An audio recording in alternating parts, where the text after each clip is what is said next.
అంతా శ్రీనివాసరావు గారు. అధ్యక్ష ధన్యవాదాలు. ఇప్పుడే గౌరవ మంత్రి గారు ఈ సిఆర్జెడ్ సంబంధించి గౌరవంగా చెప్పడం జరిగింది.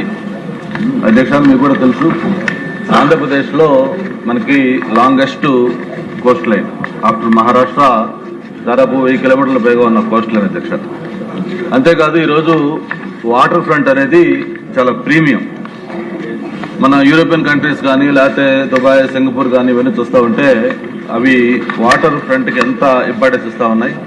ప్రత్యేకించి కొన్ని దేశాలు అయితే సీ రిక్లైమ్ చేసి, వాళ్ళకి ల్యాండ్ తక్కువగా ఉంటే సీ రిక్లైమ్ చేసి అక్కడ టౌన్షిప్లు లేకపోతే మిగతా కన్స్ట్రక్షన్ యాక్టివిటీ కూడా చేస్తూ ఉన్నారు. దుబాయ్లో పామ్ కానీ లేకపోతే సింగపూర్ కొత్తగా మనం చూస్తున్నాయి కానీ ఇవన్నీ. అంతేకాదు మనకి విశాఖపట్నం దగ్గర ఏదైతే ఇప్పుడు మా వంశీ మాట్లాడిన విషయం కూడా భీమిలి ప్రాంతానికి సంబంధించి ఈ సిఆర్జెడ్ నిబంధనల వల్ల మనకి ఈ నిర్మాణాలకు సంబంధించి ఏ విధంగా ఇబ్బంది వస్తుందనేది కూడా ఒకసారి అందరూ ఆలోచించాల్సిన అవసరం ఉంది. సిఆర్జెడ్ అనేది కేవలం ఏది నిర్మాణం చేయాలి, ఏది నిర్మాణం చేయకూడదు అనే దానికి మాత్రమే పరిమితం కాకుండా అది పర్యావరణం, అభివృద్ధి ఈ రెండింటి మధ్య ఒక సమతుల్యత పాటించే విధంగా ఆ సిఆర్జెడ్ అనేది ఎప్పుడు ఉండాలి అధ్యక్ష. మీకు చిన్న ఎగ్జాంపుల్, మాకు సాగర్ నగర్ బీచ్లో ఇది ఒక ఎకలాజికల్ పార్క్ డెవలప్ చేయాలని చెప్పి జీఎంఎస్తో మాట్లాడి ఒక 15 కోట్లతోటి మొత్తం దాన్ని శాంక్షన్ చేసి అంతా వర్క్ స్టార్ట్ చేయడానికి రెడీగా వెళ్తే ఆ రోజు ఫారెస్ట్ డిపార్ట్మెంట్ వాళ్ళు వచ్చి ఇక్కడ దీన్ని స్టార్ట్ చేయడానికి కుదరదని చెప్పి ఆ వర్క్ ఆఫ్ చేయడం జరిగింది. మాకు సింహాచలం పక్కనే ఒక కాలభైరవ టెంపుల్ అని ఒక టెంపుల్ ఒకటి ఉంది. ఈరోజు అక్కడ సెంటిమెంట్ ఏంటంటే సింహాచలం ఎవరైనా వెళ్ళాలంటే ముందు కాలభైరవ స్వామిని చూసుకొని సింహాచలం వెళ్ళాలనేది ఒక నమ్మకం ప్రజల్లో బాగా పెరిగింది. దాదాపు వీకెండ్ సాటర్డే సండేస్ అయితే 20 నుంచి 25,000 మంది వస్తారు. అమావాస్య అటువంటి రోజులు అయితే 40,000 మంది కూడా వస్తున్నారు. అటువంటి ఆ కాలభైరవ టెంపుల్కి వెళ్ళడానికి కనీసం లోపల మార్గం కూడా లేకపోతే దాన్ని ఏదైనా కొంచెం లెవెల్ చేసి చిన్న చేద్దామంటే కూడా దాన్ని ఈరోజు డిపార్ట్మెంట్ ఒప్పుకోలేకపోతుంది. అక్కడ డ్రింకింగ్ వాటర్ ఒక బోర్ వేద్దామంటే కుదరదు. లేదు అక్కడ ఏదైనా వెళ్ళిన భక్తులు చిన్న వాష్రూమ్స్, టాయిలెట్స్ లాంటి పెట్టాలంటే దానికి కూడా అనుమతులు లేవు. అంతేకాదు మీకు చివరికి ఎలా అయిపోయిందంటే మాకు సాగర్ నగర్ దగ్గర మాకు సన్ రైజ్ రిసార్ట్స్ వాళ్ళు ఈ కోకో ప్లాంట్లు వేశారు అధ్యక్ష. ఆ ప్లాంట్లు వేస్తే ఈ మధ్య ఎండలకి ఎండిపోతా ఉంటే వాటికి వాటరింగ్ చేయడం కోసం వెహికల్స్ వెళ్తా ఉంటే ఆ వెహికల్స్ ను కూడా డిపార్ట్మెంట్ వాళ్ళు అలౌ చేయట్లేదు. అంటే ఎంత ఓకే, డెఫినెట్ గా ఫారెస్ట్ డిపార్ట్మెంట్, సిఆర్జెడ్ రూల్స్ ఉండాలి, ఖచ్చితంగా స్ట్రిక్ట్ గా ఇంప్లిమెంట్ చేయాలి. But at the same time దానికి ఒక ఇంటిగ్రేటివ్ ప్లాన్ ఉండాలి, ఒక ఎకాలజీ ఉండాలి, ఎకనామిక్ డెవలప్మెంట్ ఉండాలి, లోకల్ లైవ్లీహుడ్ కావాలి, ఆ క్లైమేట్ రెసిలెన్సీ ఉండాలి. ఇవన్నీ కలిపి ఒక దగ్గర చేసుకోవాలి తప్ప మాకు రూల్స్ ఉన్నాయి కాబట్టి అని చెప్పి ఫారెస్ట్ డిపార్ట్మెంట్ కానీ లేకపోతే సిఆర్జెడ్ పెట్టి కంప్లీట్ గ్రోత్ కి ఇది ఒక దీని కింద అవుతుంది అధ్యక్ష. ఇప్పుడు మా వంశీ చెప్పినట్టు మీకు భీమిలి రోడ్డు వైజాగ్ నుంచి భీమిలి అనేది ఈరోజు హాట్ లైన్. ఎంత ఇంపార్టెంట్ అంటే మాకు ఎప్పుడు మినిస్టర్ గారు, స్పీకర్ గారు చెప్తా ఉంటారు, అటువంటి హాట్ లైన్ ఈరోజు బికాస్ ఆఫ్ సిఆర్జెడ్ నామ్స్ అక్కడ కన్స్ట్రక్షన్ లేదు, లేకపోతే మిగతా యాక్టివిటీస్ లేవు, ఏదైనా మంచి రెస్టారెంట్ పెట్టుకోవాలంటే లేవు, ఏది చేయాలన్నా కూడా అక్కడ అన్ని ఇబ్బందులు వస్తూ ఉన్నాయి.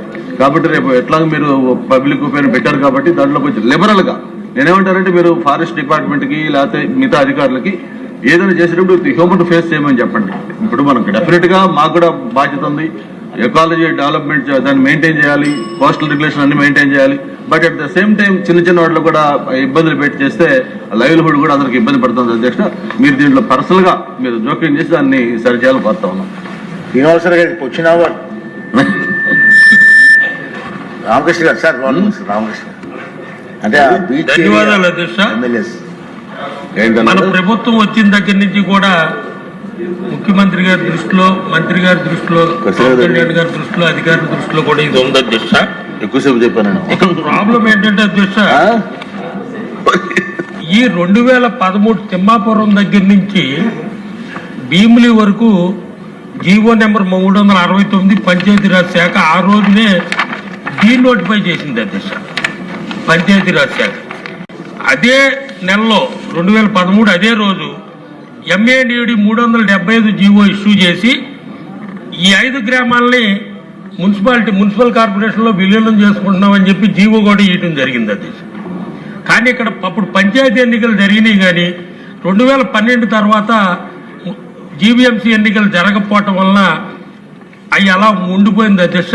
ఇప్పుడు నేను చెప్పేది ఏంటంటే మళ్ళా 2019లో 358 ఎంఏడి జీవో ఇచ్చి జీవీఎంసీలో ఇంక్లూడ్ చేసుకుంది అధ్యక్ష. కానీ ఈ సిఆర్జెడ్ వారు 2019లోనే ఇది పిలిచారు.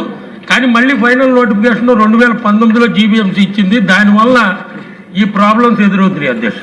ఇప్పుడు రెండు సార్లు పోస్ట్ పోన్ అయింది అధ్యక్ష పబ్లిక్ హీరింగ్. నేను కాదంటలేదు, కానీ అభివృద్ధి చెందే ప్రాంతం అది. 2000 ఇప్పుడు సిఆర్జెడ్ 2 నుంచి 3 నుంచి 2కు మార్చాలి, పబ్లిక్ హీరింగ్ పెట్టారు. నాకు తెలిసి పబ్లిక్ హీరింగ్లో మనం ఎగనెస్ట్ చెప్పినా మనకి ఏదైనా మారిన దాఖలాలు ఎక్కడన్నా ఉన్నాయా అధ్యక్ష? మీ ద్వారా నేను మంత్రి గారిని అడుగుతున్నాను. మీరు చెప్తానే ఉన్నాం అభివృద్ధి రేపు ఇప్పుడు 60 మీటర్లలో మాస్టర్ ప్లాన్ రోడ్డు ఉంది అధ్యక్ష. ఫారెస్ట్ వాళ్ళతో ప్రాబ్లమే, మళ్ళీ సిఆర్జెడ్తో కూడా ప్రాబ్లమే రోడ్లకు కూడా. దయచేసి దాని మీద మంత్రి గారిని ప్రత్యేక దృష్టి పెట్టి ఆ సిఆర్జెడ్ 2లోకి తీసుకురావాలని మీ ద్వారా మంత్రి గారిని కోరుకుంటున్నాను. మనోహర్ గారు చేయగలరండి, మనోహర్ గారు చేయగలరు సార్. రాష్ట్ర ఉప ముఖ్యమంత్రి పవన్ కళ్యాణ్ గారు దీనిపైన ప్రత్యేకమైన దృష్టి సారించారు అధ్యక్ష. ఎందుకంటే గౌరవ ముఖ్యమంత్రి గారు కూడా స్వర్ణ ఆంధ్రప్రదేశ్ విజన్ లో భాగంగా, వికసిత్ భారత్ విజన్ లో భాగంగా ఖచ్చితంగా విశాఖపట్నం ఎకనామిక్ జోన్ ప్రత్యేకంగా మన దృష్టి సారించి మౌలిక సదుపాయాల కల్పనలోనూ, టూరిజం పొటెన్షియల్లోనూ గౌరవ సభ్యులు అన్నట్టు ప్రజలకి మనం మరింత మెరుగైన సౌకర్యాలు అందించే విధంగా ఒక అద్భుతమైన నగరంగా మనం మారుదామనే ఉద్దేశంతో మన ప్రభుత్వం, కూటమి ప్రభుత్వం చాలా దీనిపైన దృష్టి సారించింది అధ్యక్ష. అయితే గౌరవ శాసనసభ్యులు వంశీ గారు అన్నట్టు అధ్యక్ష, రూరల్ ప్రాంతంలో గతంలో ఎప్పుడైతే ఈ 5 పంచాయతీలు అధ్యక్ష, అంటే కే నాగర్పాలెం, కాపులుప్పడపాడు, చేపలపాడు, నీడిగట్టు అండ్ జే అగ్రహారం అధ్యక్ష, ఈ 5 గ్రామాలు జీవీఎంసీ లిమిట్స్ లోకి 2019 31 డిసెంబర్ తారీఖున వీటిని విలీనం చేస్తూ గతంలో జియో ఇష్యూ చేశారు అధ్యక్ష. అయితే ఇక్కడ ఏంటంటే అధ్యక్ష, ఆ జియో రాకుండా ముందే సిఆర్జెడ్ నామ్స్ కింద నోటిఫికేషన్ ఇష్యూ అయింది అధ్యక్ష 2019లో.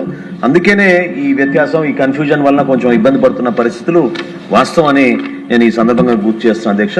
గౌరవ శాసనసభ్యులు గంటా శ్రీనివాస్ గారు, అదేవిధంగా సోదరు రామకృష్ణ గారు చెప్పిన అంశం, ఇవి టెక్నికల్ గా మనం వీటిని అధిగమించాలి అధ్యక్ష. ఎందుకంటే కేంద్ర ప్రభుత్వం ఒక గెజెట్ నోటిఫికేషన్ ఇస్తుంది అధ్యక్ష. సిఆర్జెడ్ నామ్స్ ని మనం ఎవరం కూడా ఎందుకంటే పర్యావరణ దృష్టిలో పెట్టుకుని, అటవీ శాఖను దృష్టిలో పెట్టుకుని అంతిమంగా భావితరాలకు ఏ విధంగా మనం భారతదేశంలో మనం చక్కగా ఒక ఈకో సెన్సిటివ్ జోన్ ని మెయింటైన్ చేయాలో దానికి కొన్ని గైడ్ లైన్స్ ఉంటాయి అధ్యక్ష. సో ఖచ్చితంగా గౌరవ సభ్యులు కోరినట్టు అదేవిధంగా మన ప్రభుత్వం కూడా మనం ఆలోచించిన విధానంలో ఎక్కడ కూడా పొరపాటు లేకుండా ఉండడానికి మీరందరూ సహకరిస్తే పబ్లిక్ హియరింగ్ గతంలో 2 సార్లు అధ్యక్ష, 2026లో జూలైలో ఒకసారి ఏర్పాటు చేసాం అధ్యక్ష, అదేవిధంగా మేలో చేసాం. రెండింటినీ కూడా గతంలో మనం పోస్ట్పోన్ చేయాల్సిన పరిస్థితి వచ్చింది. ఈసారి సెప్టెంబర్ 2వ తారీఖున ఎప్పుడైతే గౌరవ మన జిల్లా కలెక్టర్ గారు ఆల్రెడీ దీనికి నోటిఫికేషన్ ఇచ్చారో, I request all honorable members to please participate, encourage the local residents to express their views అధ్యక్ష. ఎందుకంటే అంతిమంగా గ్రామ సభ మనం పబ్లిక్ హియరింగ్ నిర్వహించినప్పుడు ఆ ప్రాంతానికి ఏ విధంగా మనం మెరుగైన పెట్టుబడులు తీసుకురాగలుగుతాం, ఏ విధంగా పర్యావరణాన్ని ప్రొటెక్ట్ చేసుకుంటూ మన శాఖ ద్వారా మనం నిర్వర్తించాల్సిన మన డ్యూటీని మనం జాగ్రత్తగా చేసుకుంటూ ముందుకెళ్తామో దానికి రాష్ట్ర ప్రభుత్వం సహకరిస్తుందని నేను మీ ద్వారా ఈ హౌస్కి అష్యూర్ చేస్తాను. పరిశ్రమ శాఖ మంత్రి గారు. ధన్యవాదాలు అధ్యక్ష.